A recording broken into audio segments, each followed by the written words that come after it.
নমস্কার, আমি দীপা। মা মেয়ের রান্নাঘরে সবাইকে স্বাগত। আর এই শীতের দিনে খুব ভালো গাজর পাওয়া যায়, তো আজকে আমি গাজর দিয়ে দারুণ একটা রেসিপি তৈরি করে দেখাবো, গাজরের লাড্ডু। তো চলো সম্পূর্ণ ভিডিওটি আমার সঙ্গে দেখতে থাকো। এই রেসিপিটি আমি কি করে তৈরি করি।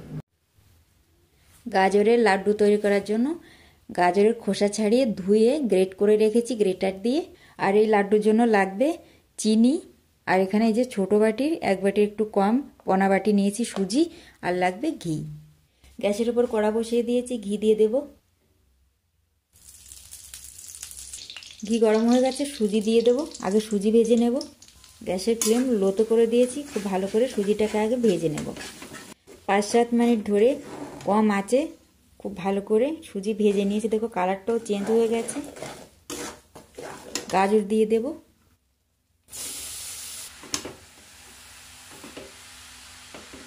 গ্যাসের ফ্লেম এতক্ষণ লোতে ছিল, এখন মিডিয়াম করে দিয়েছি। গ্যাসের ফ্লেম লোতে রেখে চাপা দিয়ে দিয়েছি। চাপা খুলে নেড়ে দেব।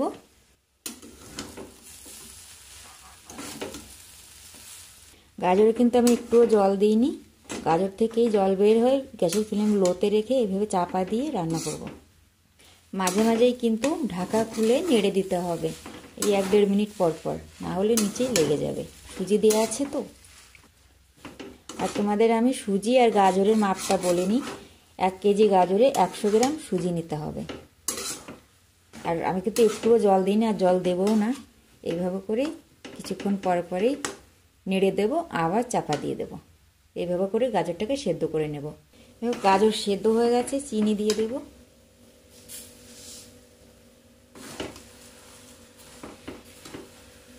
আর চিনিটা আমি বলিনি, চিনিটা যে যার পছন্দ অনুযায়ী দিও।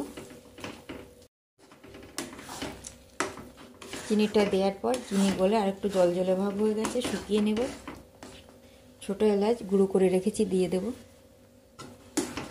এখানে ছোট একটা প্যানে ঘি দিয়ে দিয়েছি, কাজু ভেজে নেব তার জন্য। ভাজা হয়ে গেছে, একটু ঠান্ডা করে কুটে নেব। এখন কিন্তু অনবরত নাড়তে হবে, নাড়া বন্ধ দিলে হবে না। আর একটু ড্রাই করব যাতে লাড্ডু বানানো যায়, সেইভাবে দেখে নামিয়ে নেব। হয়ে গেছে, নামিয়ে নেব। গ্যাস বন্ধ করে দেব। আর দেখো যখন হয়ে যাবে তখন সবটা এই একটা ডো মতো তৈরি হয়ে যাবে। দেখো আঠালো একটা ভাব হয়ে গেছে, আর খুন্তিতেও দেখো লেগে যাচ্ছে। হয়ে গেছে, গ্যাস বন্ধ করে দেব আর একটু ঠান্ডা করে নেব। কাজু কুটে নিয়েছি, দিয়ে দিচ্ছি। আর দিয়ে দেবো সামান্য একটু গোলাপ জল ফ্লেভারের জন্য। কাজু দিয়ে আবারও ভালো করে একটু মিলিয়ে নিয়েছি। আর বন্ধুরা, আমি তো গোলাপ জল দিয়েছি ফ্লেভারের জন্য, তোমরা চাইলে দিতে পারো, না হলে স্কিপ করতে পারো। এবার দেখো লাড্ডু বানাবো। একদম ঠান্ডা হয় না, হালকা গরম, কিন্তু লাড্ডু বানানো যাবে।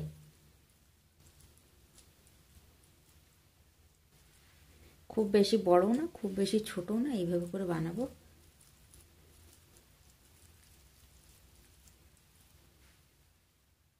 এভাবে করে বানিয়ে নেব।